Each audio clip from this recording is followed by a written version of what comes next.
The sovereign in China is not the Chinese government.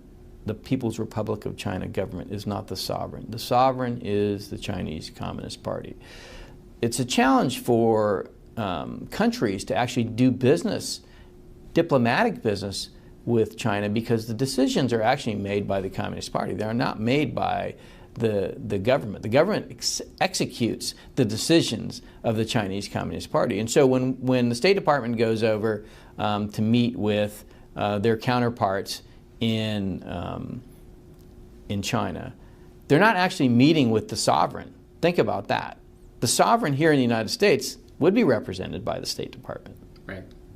But in China, that's not the case. It's actually represented by the Communist Party. And the Communist Party has its own constitution. And that constitution says the most important thing for the Communist Party is maintaining control of the Communist Party. Well, before China we're not going to have a trade agreement now. It's not coming. It's not forthcoming. Okay. And it's not going to be forthcoming. China is waiting on the 2020 elections. That's what the Communist Party has decided. Before that decision was made, I expected we'd have a watered-down agreement that the president would basically sign, and then wait for the elections in 2020, and then turn around and say, okay, we're gonna renegotiate this. That's not going to happen either. So I don't think we're going to have an agreement. I think it's all riding on the 2020 elections, who gets elected. Now, I don't care who gets elected, but what I want to have happen is that I want the American people to be protected. I want them to be protected in a way that preserves their freedoms.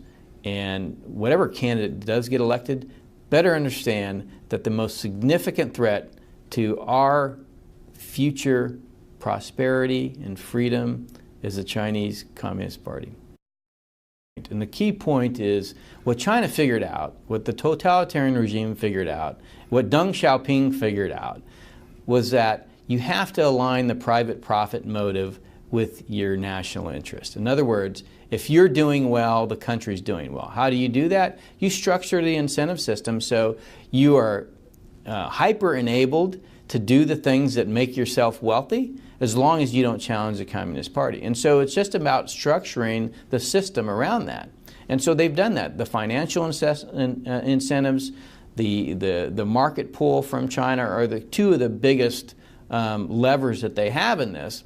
And because of our connectivity to that system, as I already discussed, in the financial area, in the trade area, in the investment area, in the immigration area, in the internet area, in the media area, they can also incentivize our own companies to be, to their private profit motive to be towards their national interests. Right. And so the answer really is, if you are so hyper-connected to a country that doesn't understand rule of law, doesn't understand private property, doesn't understand individual liberty, and doesn't understand sovereignty of the American people and the American nation, then you have to decouple. That's the only way that you can actually protect yourself.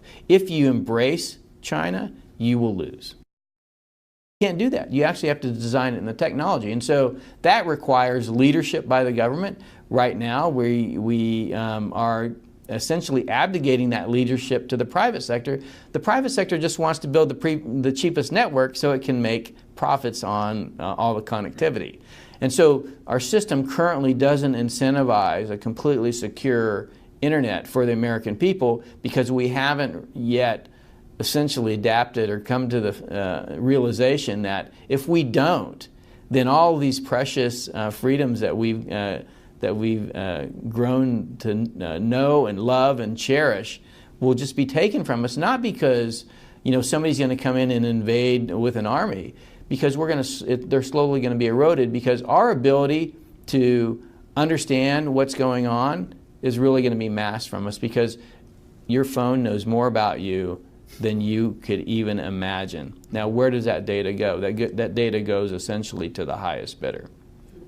Think about this. The Second Amendment. The Second Amendment provides American citizens with the right to resist the government if it ever becomes oppressive. Now, if you live in a world where you don't know that you're being oppressed, or you don't know who's oppressing you, what good is a gun?